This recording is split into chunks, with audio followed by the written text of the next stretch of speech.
Today on the program, President Buhari approves withdrawal of $150 million from Sovereign Wealth Fund to tackle coronavirus as Lagos State government drags actress Funke Akindele, husband and others to court for violating lockdown order.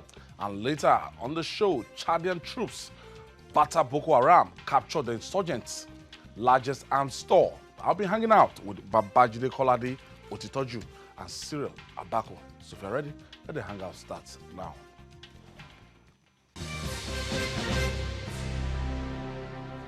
Thank you for joining us. As the global coronavirus pandemic bites harder, world leaders are devising belt-tightening measures to contain it.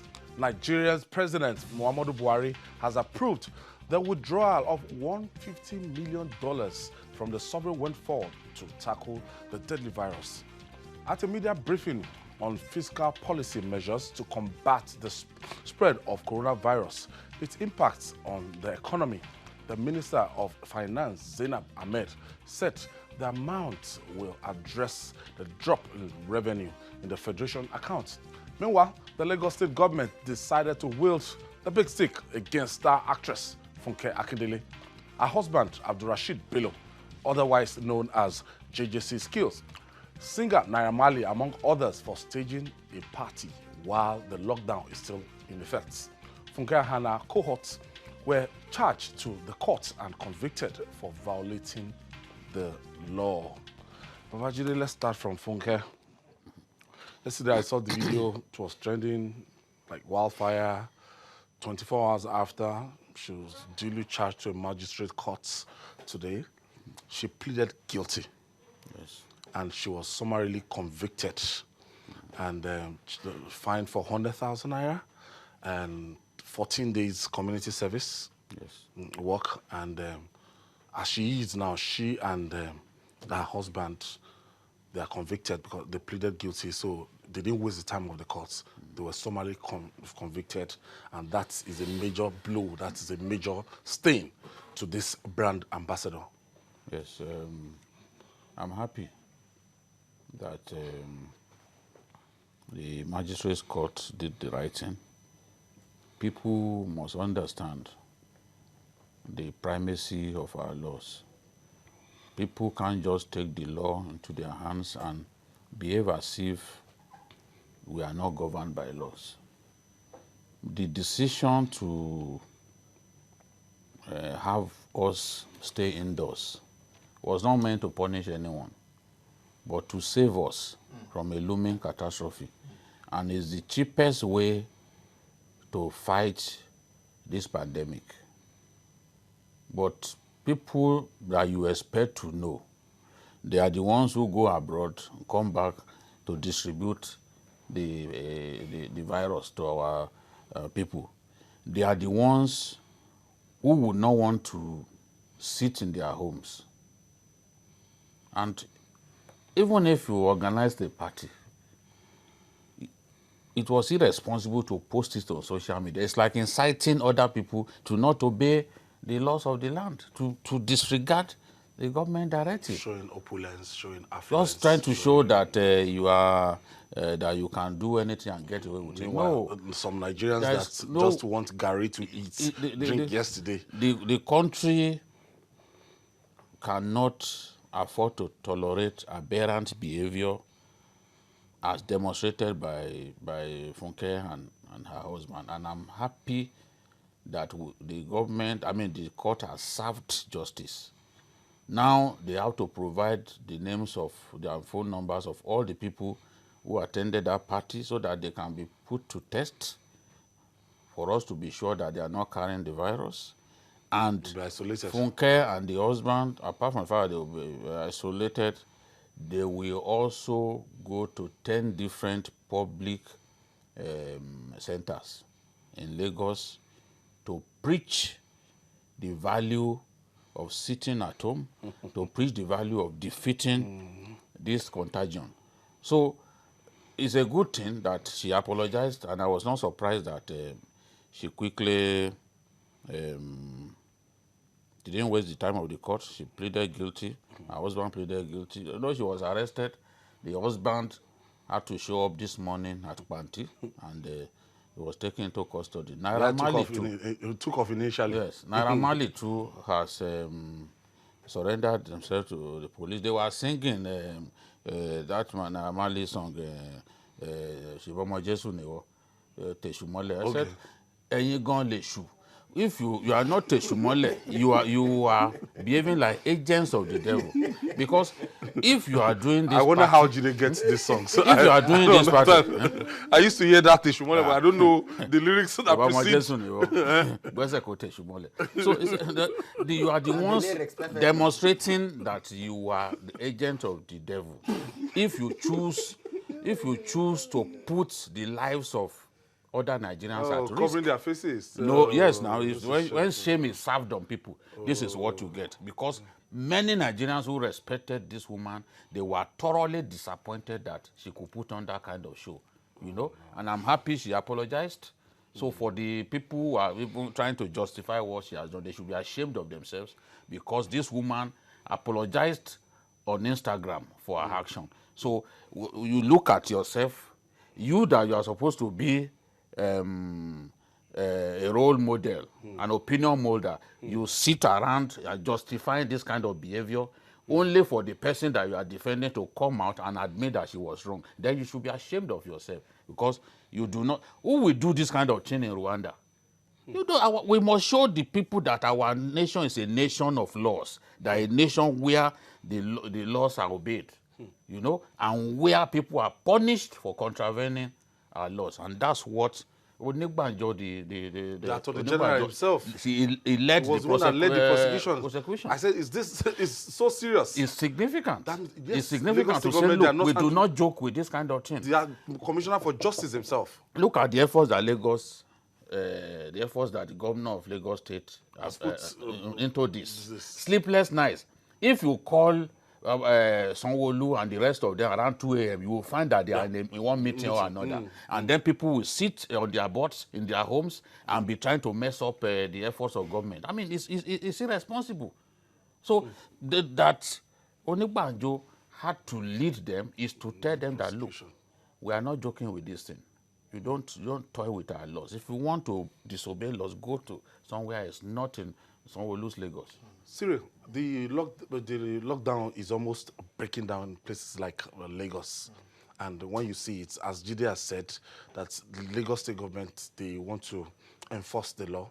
We see people in the morning, they go out jogging all around the street. I was coming to work this morning.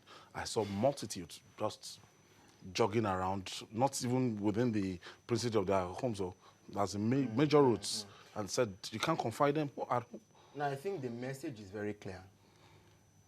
There are a lot of cynics among us who would have told us that if this didn't happen, they would have said it wouldn't have happened. Ayo, if this hadn't happened to Funke Akindele, there are those who would have told that it could never happen. People can do things and get away with them. But it's a good thing that it has happened to break that jinx and to break that unbelief, you know, in people that look. And this didn't have to come through the long arm of the law. It came very swiftly. I wish justice could be served this swiftly, this fast, this quick, within hours, in less than 24 hours. So it's kudos to the system. For most of the cases. Especially when we put this against the backdrop of the fact that we are now on the threshold of phase 3 of COVID-19, which is community spread. And I think the biggest news in town now is that local transmission is now on in Lagos. So how do you want to deal? Yes, how do you deal with this if you don't clamp down on aberrations very hard? If you don't do it, it will look like you're saying something with the one hand and muting it with the other hand. It's not audio, like some people will say. It's not audio. The state government, we had the discussion this afternoon, and you are saying some things that are not audio. This is not audio. This is not one of them. So it's good. They're joking, man. When government matches action with word, words with action, it sends a very clear message. So the good side of it again is that you see, out of every bad situation, there can be something good coming out, which is to say that I have learned my lesson. Don't follow my bad example. Can even become a stronger message. So again, you see, when you do this community service, For celebrities like them, 100,000 naira may not be anything really. I'm telling you, 48 hours ago, then- she wouldn't have believed that. But then- there is yes. convicts. Do you that's exactly then- what I want to say. then- 48 hours ago, but- she would never believe that. But then She'll we be come to convicted. something more fundamental, Ayo, which is the question of all the people that come. I don't believe the lie. Okay, I don't believe the fact that all those people that were at the party had been living in the house for 2 weeks. I don't believe of course that's not it. So who are the policemen and security agents mounting the checks when people are driving past checkpoints and converging on that estate? How did that happen? So the law must not become a double-edged sword. On the one hand, it must go after the offenders, and on the other, it must also track down those who aided and abetted the commission of the crime. This is not something of omission. It was a deliberate commission of the crime. Okay. So we must look at those who should have been putting a stop to it, but then we are actively lubricating it and making it happen. Today, going to this subject matter now, 332 Nigerians have tested positive for coronavirus, and Lagos remain the epicenter. But more people are also recovering from the disease. Yes. When you look at the number of people that has been discharged from IDH in Lagos State, you discover the number that no state in Nigeria has that record of recovery. Yeah. And I think Lagos State is, in terms of being the best reference point in Nigeria right now for where you can take anybody with coronavirus and the tendency that the person will not die. Death rate has been almost insignificant.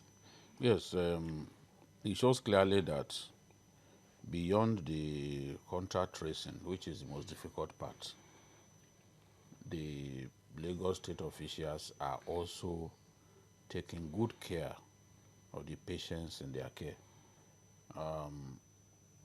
The greatest evidence of that is that continually Mr. Governor continues to announce to us that more and more people are being discharged. It sends a clear message that, look, this disease is not a death sentence.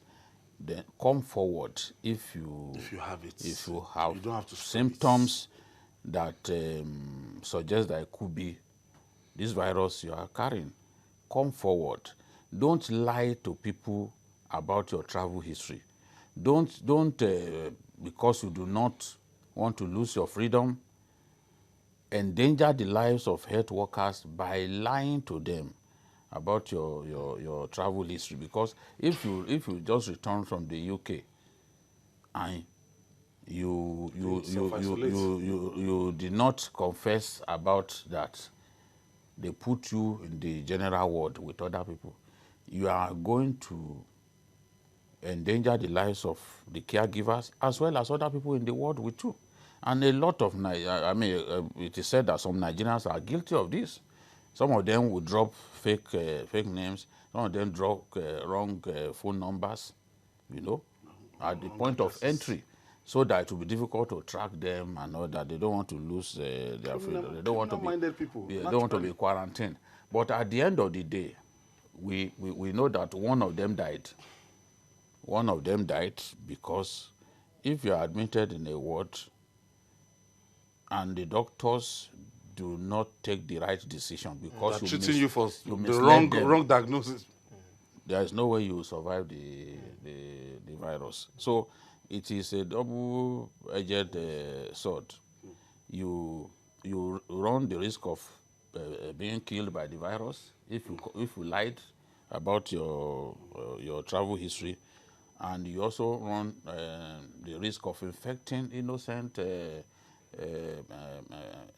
ward inmates, as they are called, ward inmates and doctors attending to you. Yeah, Cyril, there are many who are concerned that not many people are being tested, and that some people are not providing the correct information about their travel history. How do you get around this? I think, first of all, the strategy that is being used is multi-sectoral from what we see. And so to that extent, government can only so much as provide. I think today's briefing, they said there were about 4 more test centers that are going to be opened up, I think. So if actually we are hoping to see a perfect pinpoint execution of our national response strategy, I do not think that that would be a correct expectation. But to the extent that government is doing everything it can based on available resources and based on available manpower, I would think that, you know, we are on the right curve. Now, the reality is this, Ayo. Nigeria has a very solid track record of medical personnel, past and present, no doubt about it. And that we have local doctors who are more than capable to handle this situation. The fact is that coronavirus does not have a cure, accepted. But the sheer dedication and commitment that we've seen in Lagos, that we have discharged people up to how many now? 33. Those are not fake numbers. It means people are working somewhere. That can confirm they have names, they have data, they have everything. Yes. And so what we need to do is to, how are we getting these results? Plug in, consolidate on the strategy that we are, that is being used, and see how we can expand our capacity locally, thinking locally first of all, to achieve more. Like the Sani Ali, I think he's the head of the task force. No, not task, the National Response Committee or so in Abuja. When they said, if you have no symptoms, there's no need to test you actually. Forget about the alarmism and propaganda that we see from the West. The fact is that if you don't have any symptoms, and that's why you must be sincere. Since you don't have access to that, if there are no symptoms, there's no need for you to even go and do any testing. If you have the symptoms, it's not a death sentence. Even if you are diagnosed and you came down with the virus, you can be treated and be restored. So what we need to do is that citizens must own the process. If a brother, if a sister, if somebody within your vicinity or within your control has any symptom, encourage the person to go to hospital. You'll be treated. You'll be tested and treated. Quick, let me pick my first caller. Bayo is calling us from Kaduna State. Thank you for joining us, Bayo. Thank you, Ayo. Yes, Bayo, you're welcome. And good evening to Cyril. Yes, Ayo from Kaduna calling you.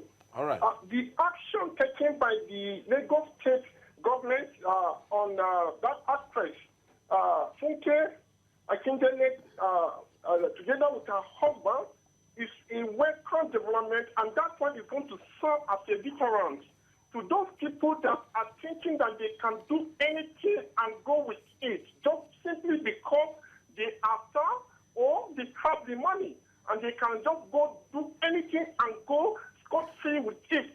I'm very, very happy. And more of that action should be taken, because we are not going to tolerate it. In this country, we have seen how Lagos State government, they have been putting effort in order to curb this menace of coronavirus. But some people are just trying to just do anyhow in order to stop their efforts. And we are not going to accept it. Thank you, Bayo. Thank you for your contribution. Babajide, now, we have some areas. Asuko James just showed me a video somewhere around Lagos Island today. There's traffic hold up. I saw the vehicles. As in, the lockdown might have collapsed in some areas. Yes. Some people were talking about even outskirts of Abuja, all these satellite towns. That it's not as if there's lockdown anywhere, normal activities and everything. So if there can be traffic in any place, Lekki is one they called it. Today, okay, this is the visual. The other side of the road. The other side of the road. If you can independently verify this, and this is today, this is scandalous. Where are they going now? I don't know. This looks... this looks like it's going to Jack on the roundabout or something. Where are they coming from? Where are they going? The truth is, yesterday I went to the island. All of those, under those bridges, once you get past, what was it called? This place, just after Ojota, Oroshoki. Okay. Once you get past that area, all of those bridges, right up to the island, people were playing football. And I saw a dense throng of people watching them. And this is not the time when you want to see a dense throng of people. because it's dangerous. We are preaching social distancing, and people are coming to watch people play football in huge numbers. So it shows that our people still do not know They don't understand what this thing is about. So We to have say you said want to it come that out and you want to jog in the morning with other people, you are up to 50 and you are no, jogging around. now you know that bridge now, the Lucky Link Bridge. Yesterday, people were jogging right from the foot of the bridge to Admiralty Way. On both sides of the road, I saw people jogging. You know, the truth is, a lot of our people still handle this virus with levity. They still think that, look, it's a big man's disease. It's not popular around here. Many people are not going to be infected. But we really do not know how this whole thing will end. If we scale up the testing of our people, are we not going to have many people confirmed as carrying the virus? Especially when some people are acting like, look, they really do not care. So this is the situation.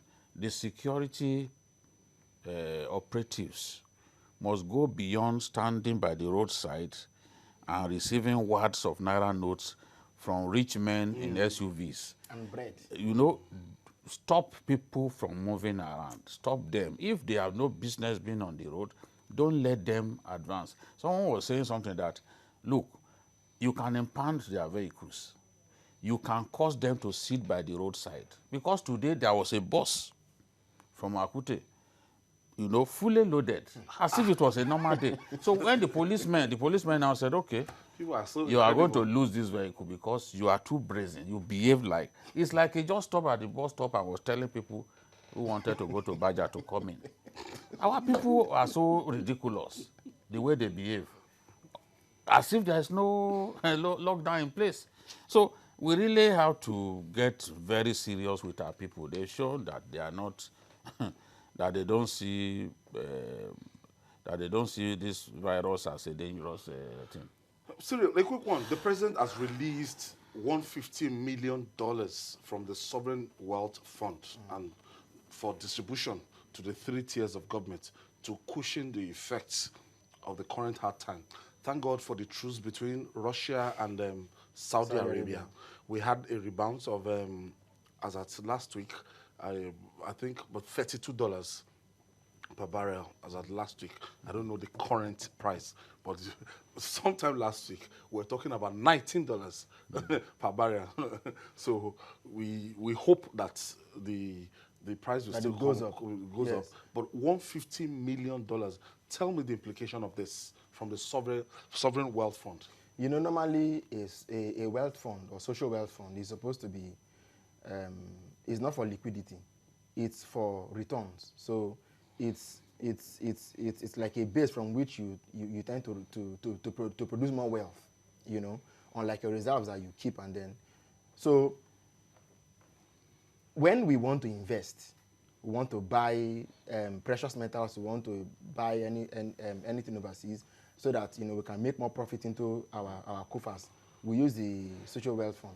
But now that we're going to use it to fight coronavirus, $150 million, if you put it against the proposed 2.7 trillion that federal government is actually saying that they will require to fight the pandemic in Nigeria, it looks like a drop in the ocean. So whatever for what it is worth, they're going to be sourcing the remainders from the IMF, from the World Bank, from the AFDB, and so on. The reality is that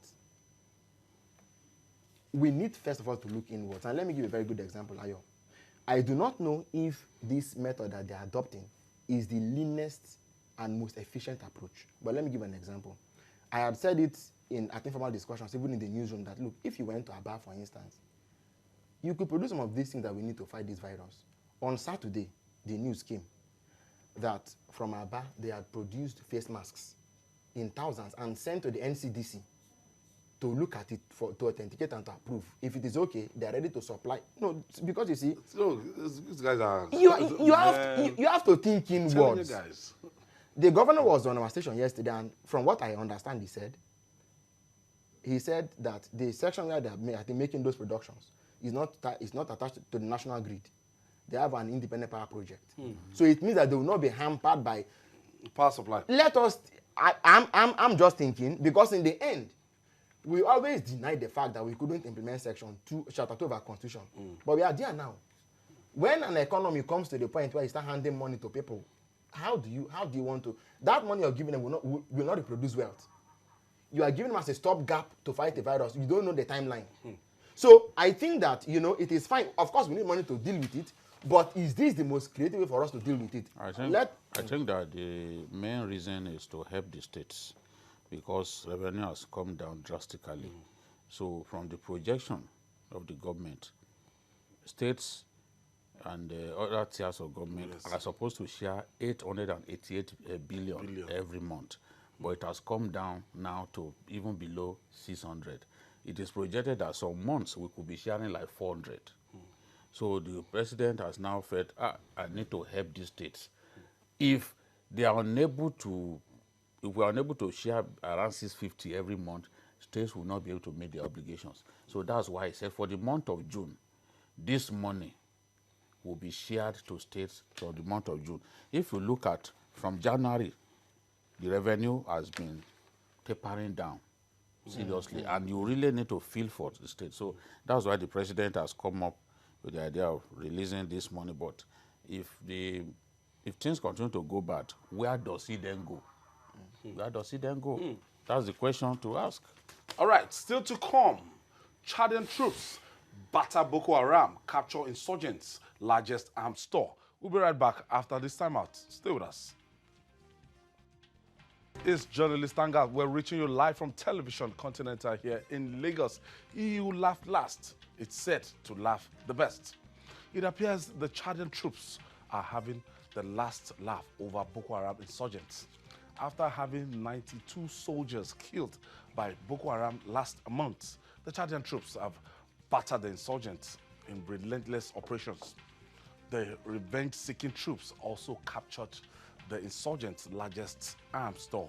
But is Nigeria becoming a battle-weary dada, as the Yorubas will say, dada who counts on his brother, who fights his battles? Let's share some of the battle scenes with you.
ده انتوا بينما اقعد نورمال شنو رايكم في بوكو حرام نسوي كيف؟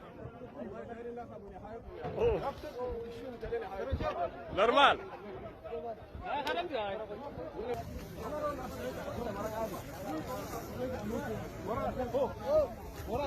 شنو رايك في بانديد اللي نسوهم كيف؟ يس ايه لك بقى شنو؟ الله اكبر هندسه انا نجري ان شاء الله ده دار النهارده شهر ده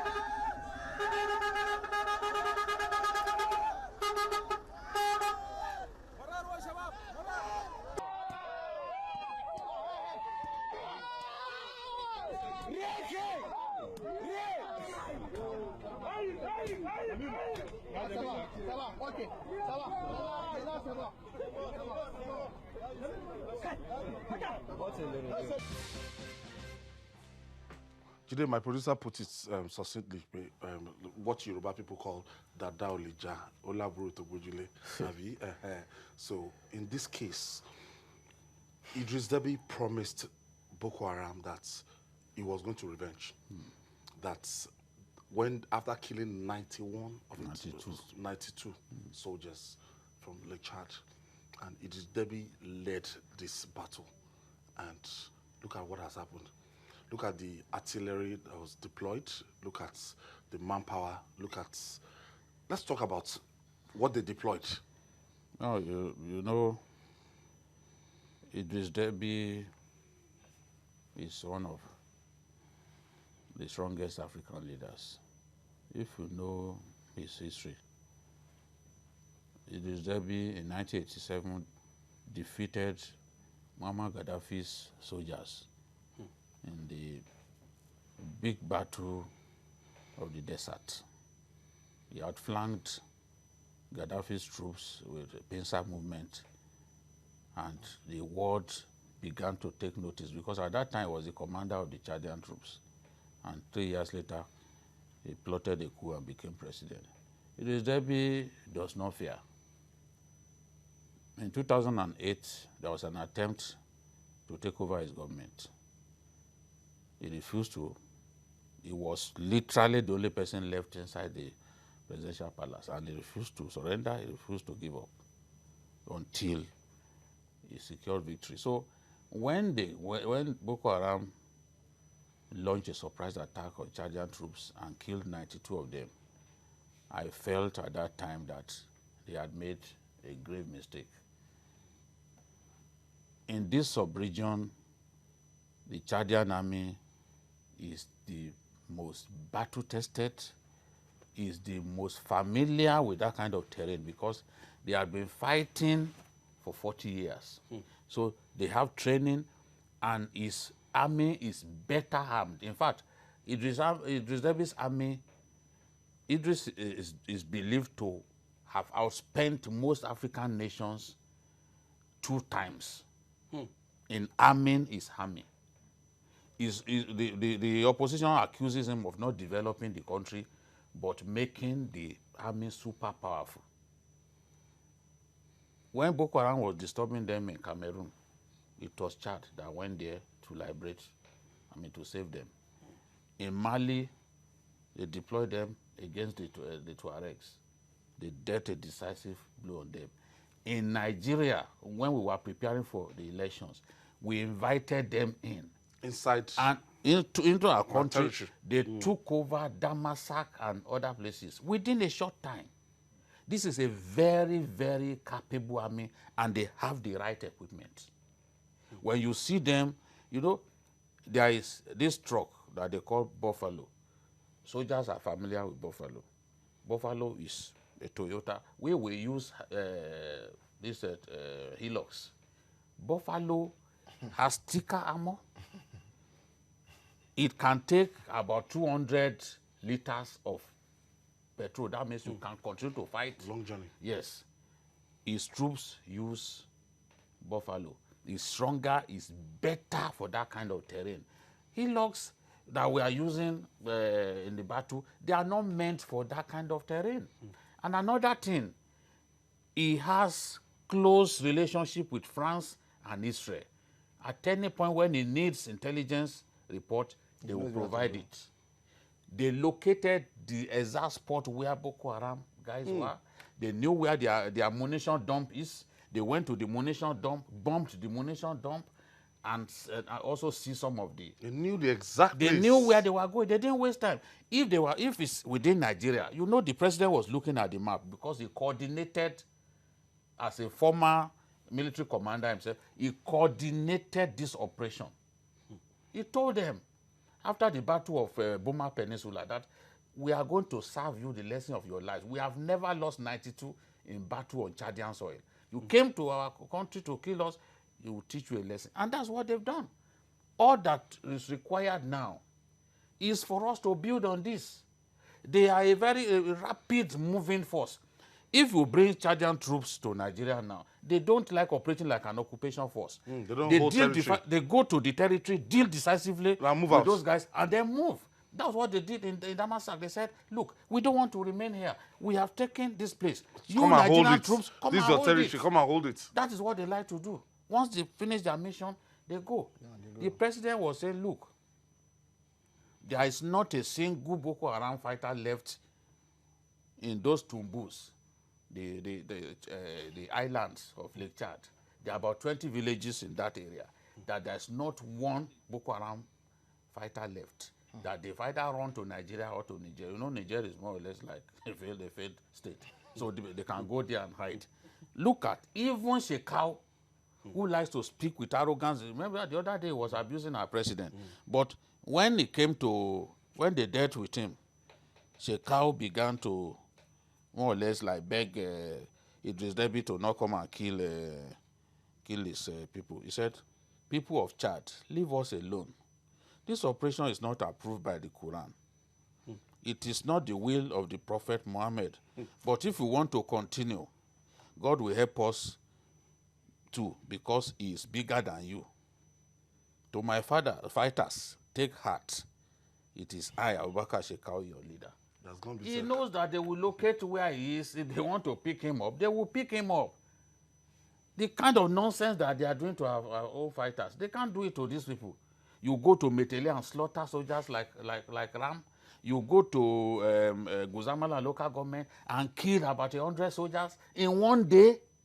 In fact, when you go to that local government, there's an epitaph to the honor of soldiers that they killed, about 100 in one day. Boko Haram killing 100 Nigerian soldiers. Now they've been taught an exemplary lesson that it's not every army that you can mess with. And that's what we want to see. Let's build on it. Let the cooperation continue. Because they are they are good in desert warfare. Unlike us, we were never good in asymmetry warfare. But they have been doing asymmetry warfare, fighting those rebels in their country for 40 years. So they are familiar with it. We are just warming up. We are used to conventional warfare. Cyril, what do we take home from this? As in, we've seen the Chadian troops and we've seen what they can do. If you watch the full video of this, you understand. And even they even took a large cache of ammunitions, and I saw what they displayed, and I was quite impressed. Gun trucks, how do you call it? 40 barrels. The 40 barrel. 40 barrels, gun trucks, APC, rocket propelled grenades, everything. mortar rounds. Even helicopter. I wanted to show you one. I wanted to tell you, maybe you should distinguish between this and Apache helicopter. I saw one fighting helicopter. They have a lot of Sukhoi bombers and helicopters, and then plenty of light tanks.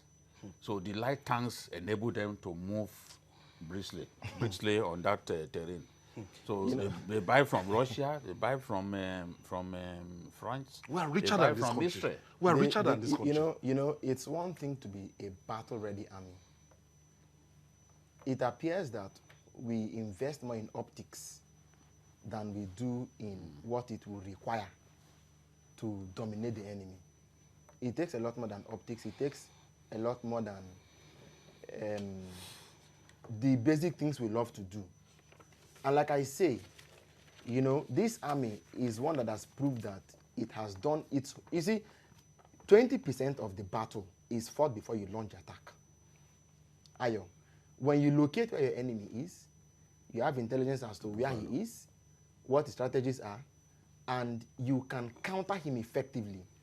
You've contained I'm impressed with that. Locating the exact place you have the enemy. You have pinpointed. And the people Mr. Deby is dealing with, if you know the strength and might of the Israeli intelligence and even military might, you will know that he who is a friend of Israel is an Israel in his own region.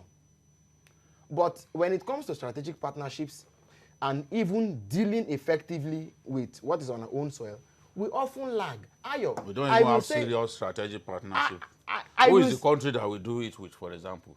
None. We play with this, we play with this. We don't have serious strategic partners. serious that strategic you partnership. You can look at them and France. This is the way France continue to supply them weapons. So the enemy knows that if he touches you, he is vicariously touching that other country. Are we as close as that to the Britain, our colony? No, You know, never. when Britain came, People don't sell weapons to us. so what we need to do is to search ourselves again. I will say it again that Nigeria has no business having Boko Haram on its soil, and that the enemy we are fighting is beyond those fighters in the desert. Our real enemy is beyond those fighters. Those fighters don't make up to 30% of the enemy. The real enemy we are fighting is with us in the offices, is with us perhaps in the strategy rooms. At least that much Alex Bade told us before. He said, look, there are fifth columnists in the... You can't... How do you... Okay, look at somebody who has been a former CDS just died like that, and it's gone. So the problem is beyond... I think that, you see, the way our people are reacting to coronavirus, and we are saying, why don't they want to stay at home when there's another to stay at home?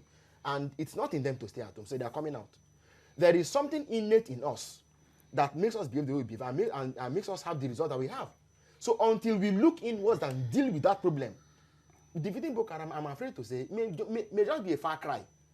It is not, of what benefit is it if they come and say, 47 soldiers were killed in an ambush, and a week later the Defense High Command comes to say that maybe they're only 29. What difference does it make? Boko Haram ambushed you and killed your soldiers. Respond to that. Respond to that. So until we put our house in order, Look at the president now. He came and said, I lost 92 soldiers. Closed. He said, he admitted it. But I will make them pay. That was like 3 weeks ago. He confessed. He said, we lost 92 soldiers. We have never lost this number. He said, but we'll teach them a lesson. And immediately he moved into action. How long did it take him? He moved into action. So this, let's all first even admit a setback and then plan a serious counterattack against the enemy. Judy, why is it like rocket science to actually acquire these ammunitions? You can't tell me the capacity we have in terms of being a great country, in terms of financially and everything, we are better than Chad. I've looked at it. It doesn't... In the Human Development Index, Chad is fourth from bottom. Chad is fourth from bottom. You see the thing about they make billions of dollars from their oil. And the president decided to prioritize defense. So this is that's why the opposition... I was growing up I was still growing up till I was a young man when you see defense highest in Nigeria. It has always been like that. But what have we used that money to do? No, but the truth is, our army used to be much stronger than this. For a long time, we refused to equip the army. I always direct people to go and read what Colonel Sonny Saleh, who was the senator representing Kaduna Central, the one that Shehu Sani defeated in the APC primaries, what he said about the army during a public hearing. Babajide especially was the one who said you don't need a large army in peacetime. He slashed the number of our troops. Today, we do not have enough troops to effectively deal with the insurgency that we are facing. That's a problem. Then, spending on defense, buying weapons and all that came down because we felt, these guys will use the weapons to plan coup. So we concentrated on regime stability. Consolidation. Or saving the regime than actually securing the regime rather than securing our country. That's one. For a long time, we were not buying weapons for the army. This is a fact. Goodluck Jonathan said it, but people who hated him, they were abusing him. But that's a fact. Those who want to say that weapons were bought for the army, they should show us where those weapons were. So if you don't regularly equip your army, a time will come when you find yourself in the situation that we find ourselves. Did you see that video where our own soldiers were hailing Chadian troops? Say, see their tank, see their tank. Go back, go and watch. You see them say, see their tank. Because they have some fantastic equipment to work with. When you have 30 Chadian soldiers inside an army truck, 15 of them will carry RPG. That's not the case when Nigeria is fighting. When you see Chadian troops, they know they are fighting on flat ground. You see them, they are going to battle. They have the AA. AA is not supposed to be used on human beings. It's in breach of the Geneva Convention. But Chadian troops do not care because this is asymmetric warfare. It is not conventional warfare where you obey all the rules. They use AA, anti-aircraft, to fight the enemy. So these are some of the things giving them the edge. But the truth is, go and check all of those countries that have had reason to go to war for so long. They all have better equipped army than us. Ethiopia, even Eritrea, Sudan. Because all their life, they're fighting and fighting and fighting. So constantly they need to buy weapons and all that. In our own case, because we were not surrounded by hostile neighbors, we relaxed. We just felt there's no need. Cyril, I need to talk about the process of procuring these ammunitions, because we've had, the West has been hostile. All our allies, I don't know, America, they've not, I don't know, maybe tomorrow our Apache helicopter will be ready. Is it 2020 or 2022? To Kano. Nigeria should first of all decide on her own worldview and what she wants to be. The Chadian, Oga was talking about how his relationship with Israel. When the Israelis... Before you go on, I don't think the non-aligned disposition has helped us. In today's world, let people know where you stand. You see, because even Sani Abacha took a stand. And with the same army that Babangida depleted, he went to Liberia. He was using that army just everywhere. Let me come back to Chad. When the Israeli government was looking to recalibrate its diplomatic ties around the world and was looking to penetrate the Middle East, the Arab world in particular, they came through Chad. That was how the Chadians, the news that came out was that Chad wanted to tap into agriculture from the Israelis. But today we seem to know better, that they're getting better results in strategic areas. Also our troops hailing them. Exactly. So take a stand. It is not until... Look at our troops hailing them. Exactly. So at what point are you going to realize that, look, the survival of your own state and your sovereignty is inalienable, and that it is the first thing you stand to defend and to protect over and above every other interest? Until we come, until we sit down and think inwards and recalibrate our national interest and calculate just in what direction it will pay us more to achieve what we want to achieve, we will not make any headway. It is beyond buying arms. It is about, first of all, redesigning your values, your core national values, and where you will be best aligned to achieve them. I think when we get that done, doors will be open unto us. But without that, I strongly fear. For instance, what gives the Chadians the temerity to use AA on the battlefield? It is a conviction, and they're not afraid. What can we do differently? Even if today we have to learn from the Chadians, let us learn from them, because of course we share boundaries with them. So there's nothing to hide. We are not even trained to use the. You can even imagine this. You can even imagine this. So I think that a lot of going back to the drawing board is involved. We need to sit back and rethink our strategies and come out smoking hot. Until we look inwards, I don't just making any progress. Jide, we are patriotic Nigerians and we want the best for Nigeria Army. Yeah. That's all we want. We don't want Boko Haram to be giving us this kind of sleepless nights here and there in our territories. But for that fact, moving forward now, what can be done? We should just go and finish them off. I've always said that, look, if there's need for help, let's ask for help. Okay. Do we have what it takes to finish them off? With the support of the Chadians in that region, that terrain, they understand it. There's nothing, let's bring them together. War is expensive. The Chadians always want to be given money and all that, to be fully involved. Let's bring them closer and say, yes, let us fight these people. Let's block all avenues for them to escape. Chadians, Cameroonians, Nigerian soldiers, let us box them because we know that the Lake Chad area is they've been cleaned up now. So we now face Nigeria, northern Borno and southern Borno, the areas where they are, or a bit of central Borno too.